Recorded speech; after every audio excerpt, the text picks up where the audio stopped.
So our next guest is a world champion head coach and a Hall of Fame human being. And Coach Dungy, I want to start with the Irish, with the Notre Dame football team. What's been your first impression of getting to call Notre Dame games through a couple of weeks?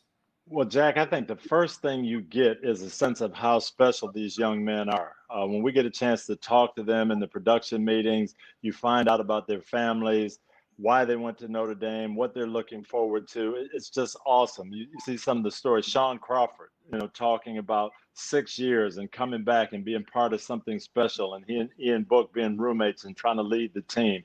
And then I'll tell you, even my first week, Mike Tirico is showing me around campus, and we run into Tommy Tremble's family. And you talk about a special family. And just those, I think, besides the football and the atmosphere, that's what's really stuck out to me, just how special these young men are. How about just the Notre Dame coaching staff? We get to do those weekly Zoom meetings, get to know them pretty well. What stood out just getting to know their personalities?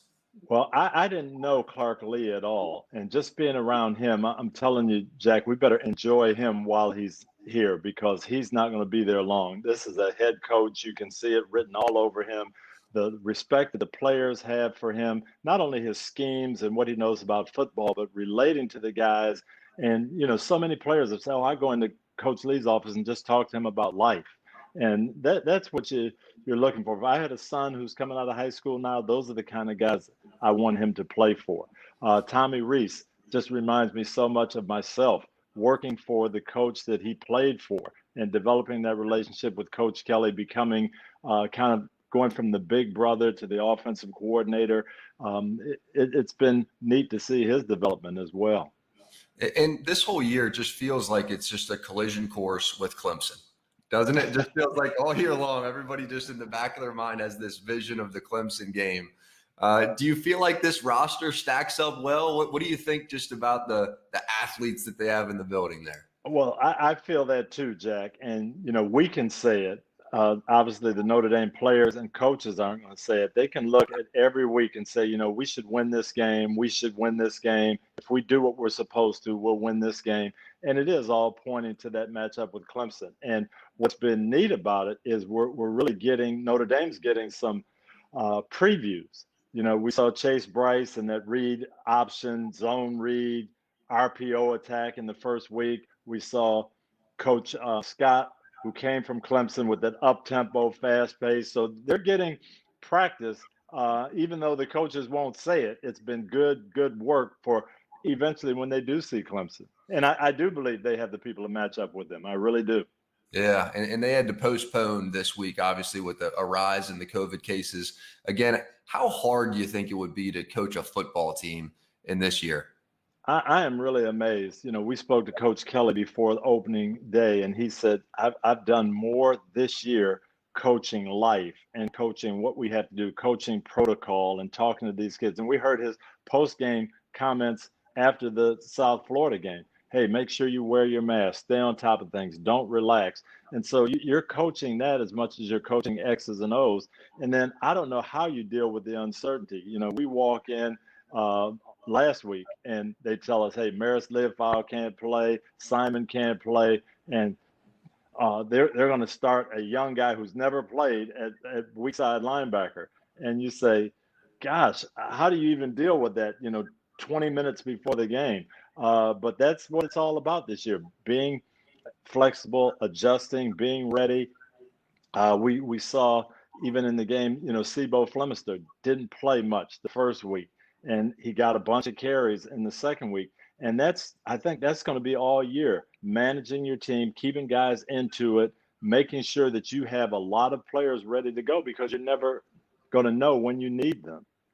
It is. And this Notre Dame job to me is so perfect for you. It's funny. I sit down there on the sidelines sometimes and I have the IFB in, I'm just listening. I just get lost in you calling Notre Dame football games. Like, I cannot believe Coach Dungy is sitting here calling Notre Dame games. And then I got to click back in and go, wait a minute, I'm working here too.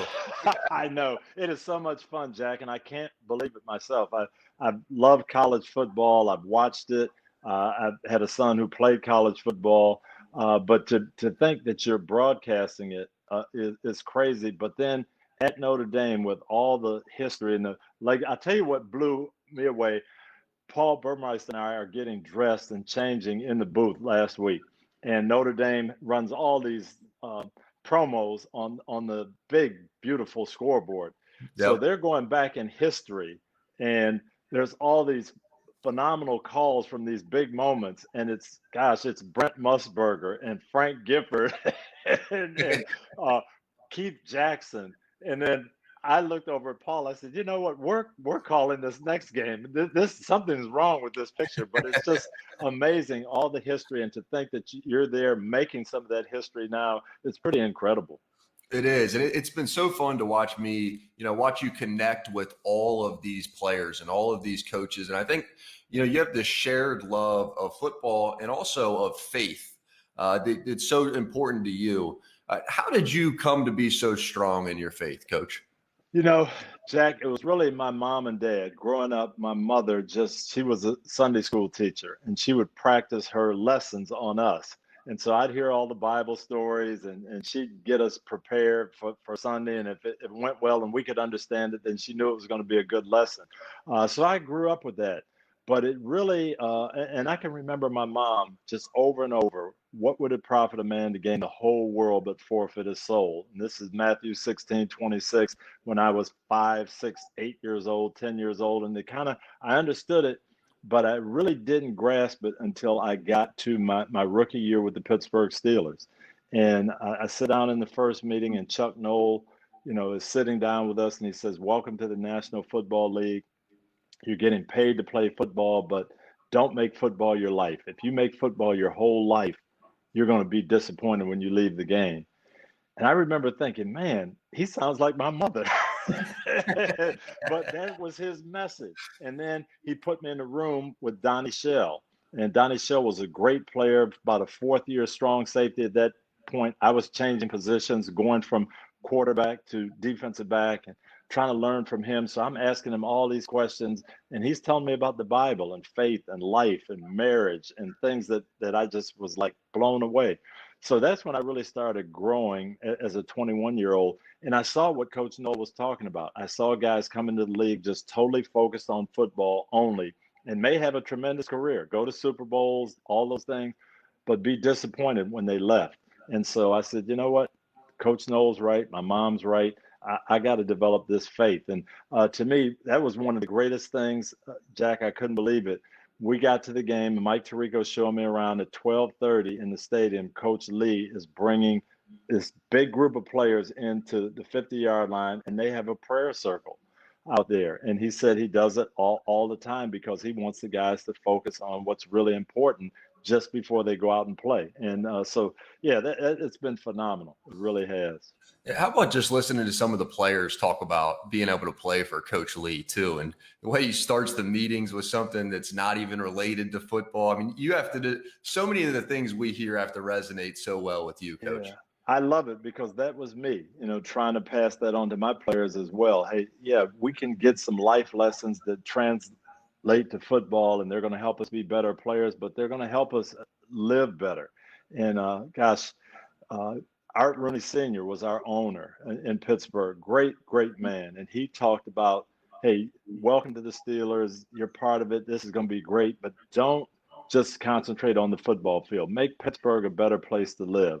And that message came through to me, and I tried to get that across to my players. And so when you talk about that, and then you hear the Notre Dame players talk about their coaches and how they're doing the same thing.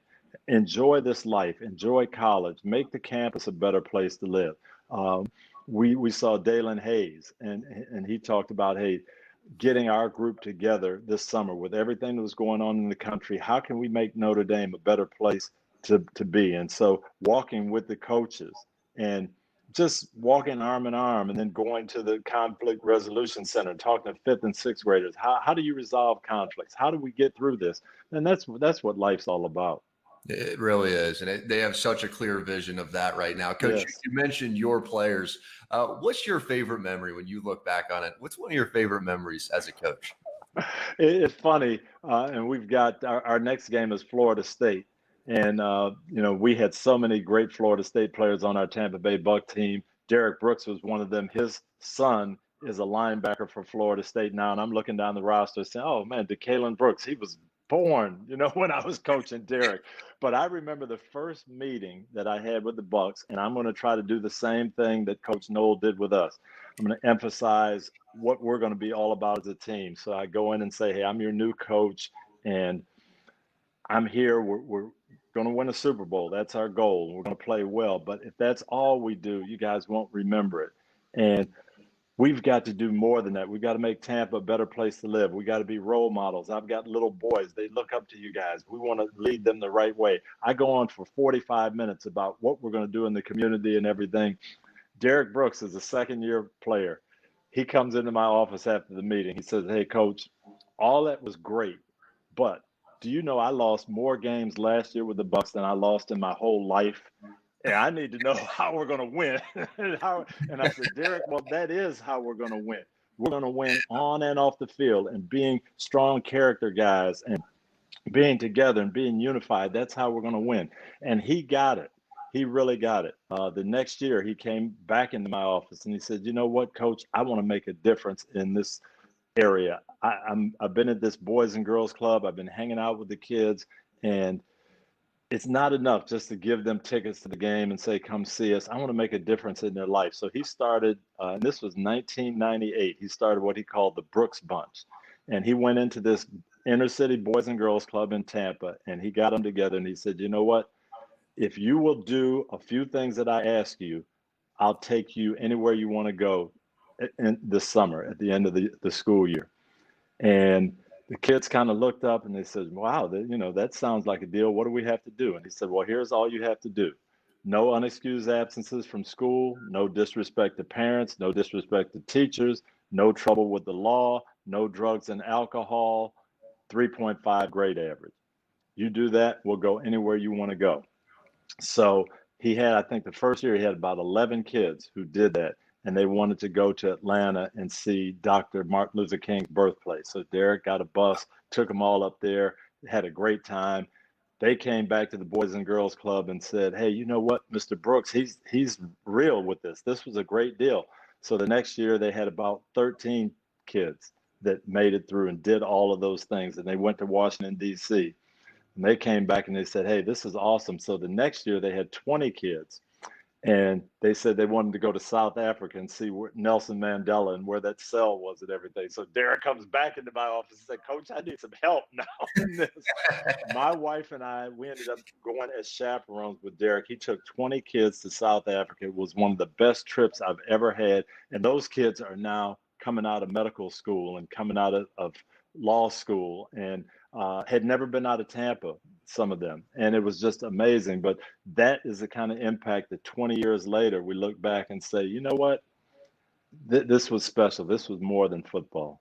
Yeah, way more than football. And I think that really your legacy is going to be so much more than football. But football is a huge part of your legacy too. So take me to the origin of the Tampa Two and some of the on-field stuff that you did to put Tampa up near the top of the league. This is another unbelievable story, Jack, about how God is just good for you and setting things up that you can't even understand. I started out in 1977. I was a quarterback in college. I don't get drafted. I thought I was going to get drafted. The Pittsburgh Steelers called me and say, hey, we've got Terry Bradshaw. We don't really need quarterbacks, but we think you can switch position. So I wanted to play with the best. And I had a chance to go to Canada, but I said, no, I just want to play with the best. I'm going to go to Pittsburgh. Everybody's telling you won't make it. They've got receivers. You're not going to be a receiver there. They got all pro defensive backs. You have no chance to make this team.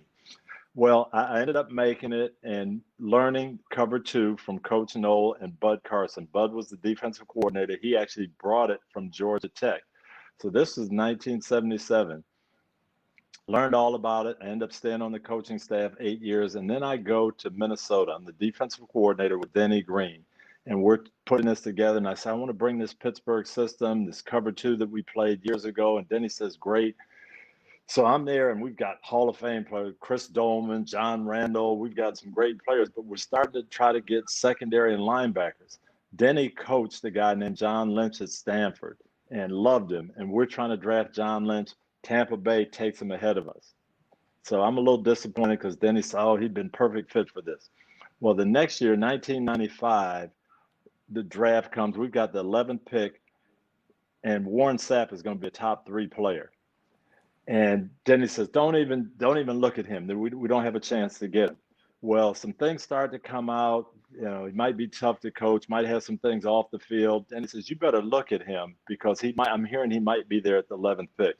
So I start looking at this guy, and my jaw drops at just how good he is and how athletic. He's perfect for us. We've got John Randall already. If we get this guy, nobody's going to be able to block us. He's like Aaron Donald at that point coming out of college. So we get there, and Saturday morning before the draft, Denny says, we just got some more information. We can't take Warren Sapp. So sure enough, it happens. We have a chance to pick him. We don't take him. The next pick, Tampa takes him. And I said, man, not only do we not get him, I'm going to play against this guy for the next 15 years. This is horrible. So now I start to focus on this Florida State linebacker, Derek Brooks. He's perfect for us. He's going to be like Jack Ham. Tampa jumps up ahead of us, makes a trade with Philadelphia, and takes him. So now, Jack, I don't even want to see the rest of the draft. I lost my 2 favorite guys. They both are going to Tampa. And wouldn't you know it, 6 months later or 8 months later, I get named head coach of the Bucs, and John Lynch, Derek Brooks, and Warren Sapp are sitting there waiting.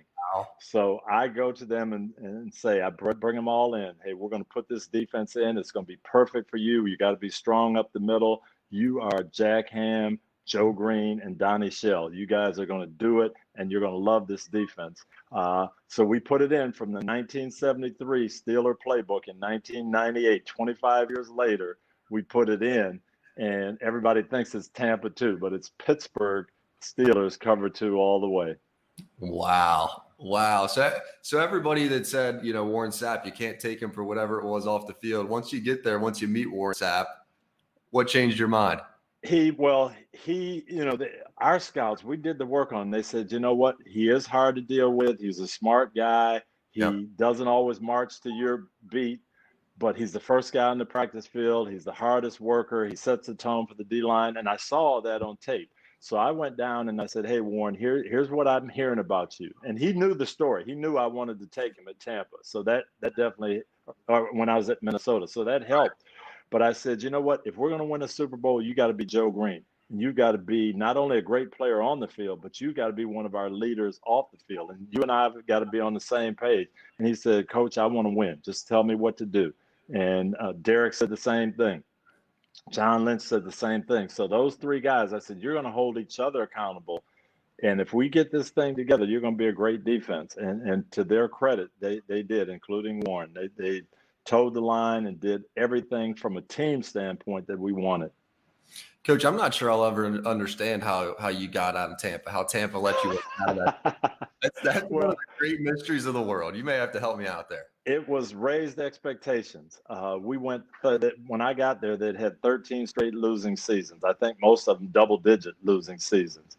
And so no one was used to winning. No one was used to good teams. I think our second home game, we might have had 25,000 people at the game. Nobody cared. We got it going. We started winning. The next year, we drafted Warwick Dunn and Riddell Anthony, 2 Blazers that gave us big plays on offense. So we got to the playoffs, and now we were packing out the stadium. 75,000 people. Everybody's excited about the Bucs. We make the playoffs 3-4 years in a row, but we don't get to the Super Bowl. And so we went from, hey, if we just make the playoffs, that'd be great, to, hey, we got to win the Super Bowl. And I think our owners just got a little impatient. And, hey, I don't think you're the guy to take us and put us over the top. And, they made a decision. And it hurt. It was tough because that was our plan, to develop a really good team that's going to be competitive every year. And when they let me go, it was painful. But I think, again, it was just the Lord had something in store for me. 6 weeks later, I'm in Indianapolis coaching the Colts and get hooked up with Peyton Manning. So it wasn't all bad. So when you get hooked up with Peyton Manning, how are you able to use your defensive mind as a coach to help him on the offensive side of the ball? Jack, that was the biggest thing. Peyton, they had great offenses, kind of suspect defenses, and he had gotten to the point where he thought he had to win every game. He didn't want to punt. If we punt, we may not see the ball back, or if we get it back, we're going to be 7 points behind. So I've got to, and he was, fantastic, but he was forcing things and trying to make things happen. I think he threw 28 or 29 interceptions the year before I got there. So I had to convince him, hey, if we take care of the football, we're not going to lose our explosiveness, but we're going to be sound and we're going to be solid. We're going to win the turnover battles, and we're going to build a defense that can help win games. And you've got to trust me on that. And he did. He went from 30 touchdowns and 28 interceptions to 49 touchdowns 3 years later and 9 interceptions. And when he started playing like that, we were going to be in the hunt every year. And then we finally, our 2006 year, we have a great playoff run. We beat Baltimore 15-6 with 5 field goals because he trusted the process. And hey, there's some games we don't need to be explosive. Some games we just have to win. There's other games. The next week we're playing New England. We're down 21-6. Now we've got to be explosive. And we end up winning that 38-34. So I think that was the biggest thing, just getting across to him, you know what, we can win shootouts, but we're going to be able to win low-scoring games too if we play together. What do you think really allowed you two to connect and for Peyton to trust you and for you to trust Peyton so quickly? I think we both loved the game and we both could talk football. And so to sit down and talk about things and say, hey, this is how we're going to do it. This is how we're going to put this together. And he could appreciate that. So when we'd have these discussions, he'd say, oh, yeah, okay, I understand now. That makes sense. And once he bought into it, then everybody was going to buy into it. Yeah. How about the biggest argument you ever got into with Peyton? You guys ever get into it over anything? We did. And it was ongoing for like 6 years. And it was Family Saturday. It was a tradition that I learned from Coach Noel with the Steelers. Everybody brought their kids to practice. The kids got to come out on the field. Coach Noel wanted Saturday to be nice and relaxed, but he wanted your family to know where Dad worked and that they were part of it. So I can remember, when I was young, during offensive period, I would have John Stallworth's son on my lap. And then during defensive period, he'd have my kids. And that's just the way we did it. Uh-huh. So I come to Indy, I'm going to put this in. And Peyton is like, we can't do that. Saturday, he's got this yellow legal pad of every play that wasn't perfect Wednesday, Thursday, and Friday. And he wants to run them all on Saturday. And I said, okay, we can run all these plays, but, the kids are going to be out there. And he's like, no, can't you just leave them in the locker room? It's okay for them to be here, but can't they just stay in the locker room? I say, Peyton, Family Saturday won a lot of Super Bowls, so we're going to be okay. So grudgingly, he went along with it.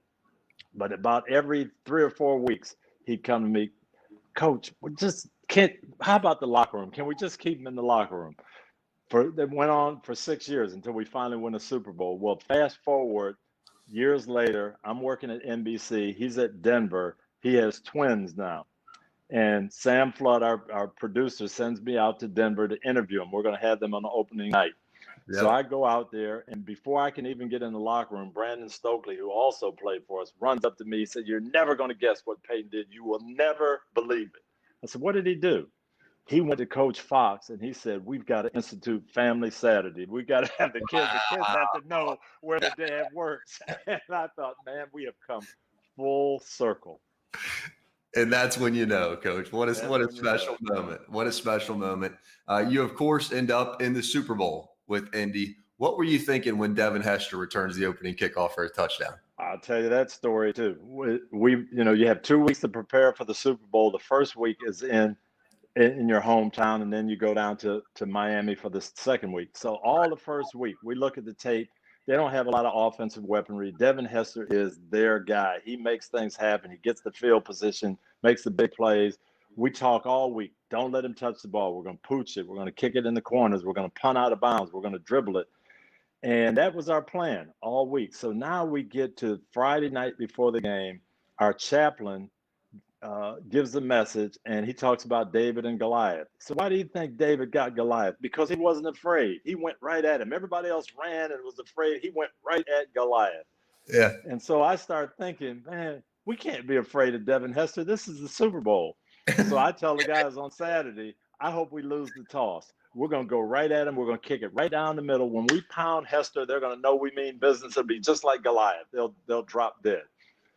So we lose the toss. We kick off right down the middle. He runs it back for a touchdown. Everybody on the sideline turns around and look at me. Whose dumb idea was that to kick the Devin Hester? And I talked to the chaplain afterwards. He said, "No, you got the wrong message out of that. You weren't supposed to kick the Devin Hester." That wasn't the class he's talking about. Yeah, he said I had a different point. It's you got to know where the weak spot is. He hit him right between the eyes. Don't go for the weak spot. I said, I wish you'd have made that more clear in the message. That's just the classics. It's this wet, sloppy game, and it's in Miami, so it's the opposite of everything you would have thought. How do you I'll give you another Peyton Manning story on that? Yeah. And my little, I got a 14-year-old that's quarterback now that picked up on it, but Peyton, meticulous about everything. We're in Indianapolis. This is 2 weeks before the Super Bowl, and he's telling me the long-term forecast, there might be rain. Can we practice with wet balls? I said, Peyton, I live in Florida. It's not going to rain. We've been 40 Super Bowls. It's never rained. We're not practicing with wet balls. But he was insistent. We practiced 3 days with wet balls, and sure enough, it rained and poured all game. But that's Peyton Manning in a nutshell. It really is. And then I'm curious, how does Tony Dungy celebrate a world championship? How do you celebrate the Super Bowl? That was so special. Of course, you have the party and everything all set up, but it took me a long time to leave the stadium. They had so many people that want to interview after the game, and they want to get everything and all the post-game shows. And Craig Kelly was our PR guy at the time, and he's saying, "Oh, we got to break, we got to cut." I said, "Craig, I'm going to answer every question. I'm going to do every show because for years I've had to explain why we lost the last game, why we lost to the Patriots, what happened." I said, "Now I'm going to take advantage of this." So I must have stayed 2 hours. The whole team stayed. We're just kind of in the locker room, looking at the trophy, rehashing things, talking to one another, and trying to dry off and get dry. But it was fantastic. And then we got on the bus and went back to the hotel. We had, of course, the big party set up, and you're just with your families and going around saying thank you to everybody and everybody who contributed. So now it's about 4:00 in the morning, and Craig says, "Well, 7:30, we've got to go to the press conference. They have the head coach, the most valuable player, and the morning press conference. So I'll be picking you up about 7:30."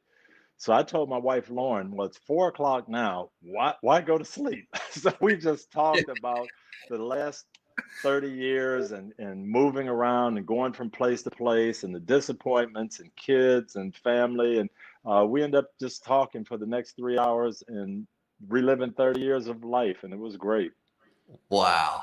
So what time did you finally end up going to sleep? Never did. I went straight to the press conference without going to sleep that night.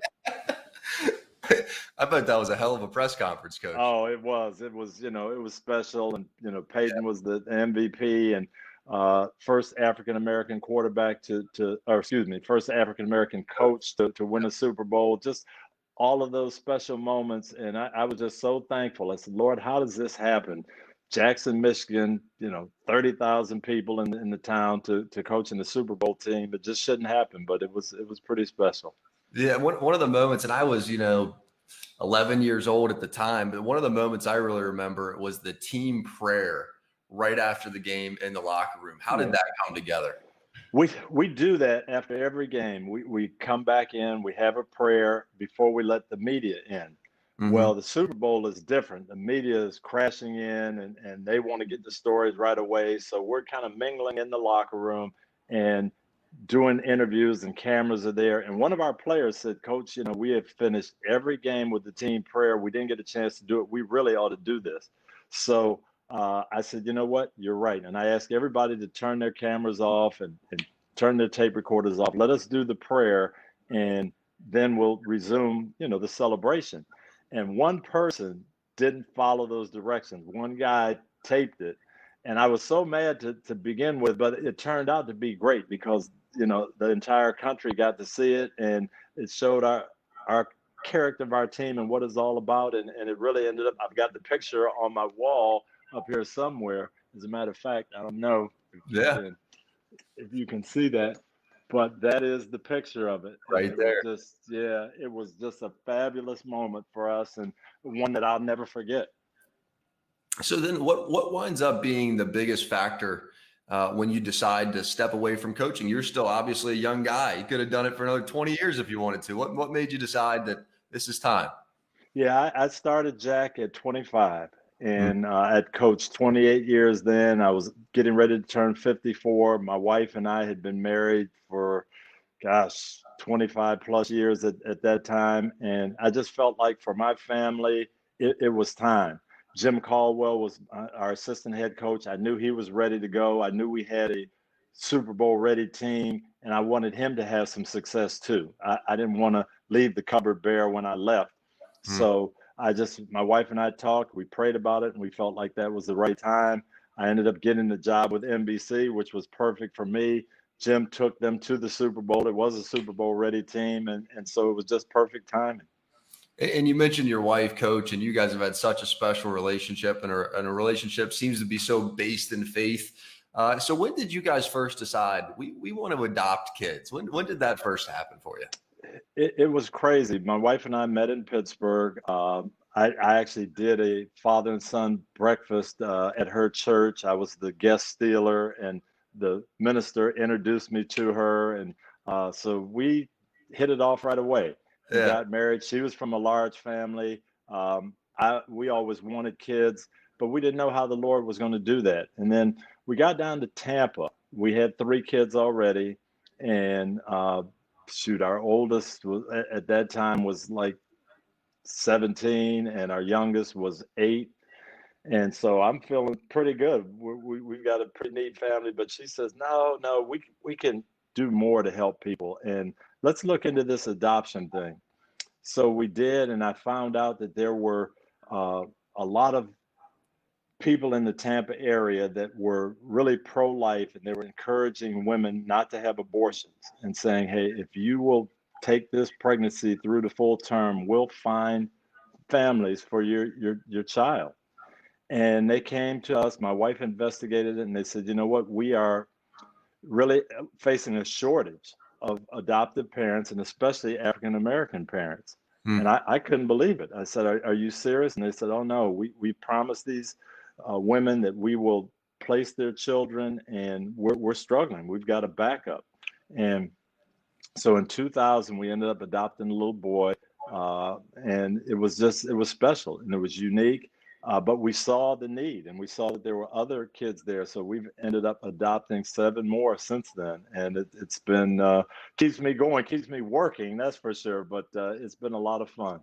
Wow. So how do you end up finding a house to be able to have 10 bedrooms? How Well, do you it's funny. find that house?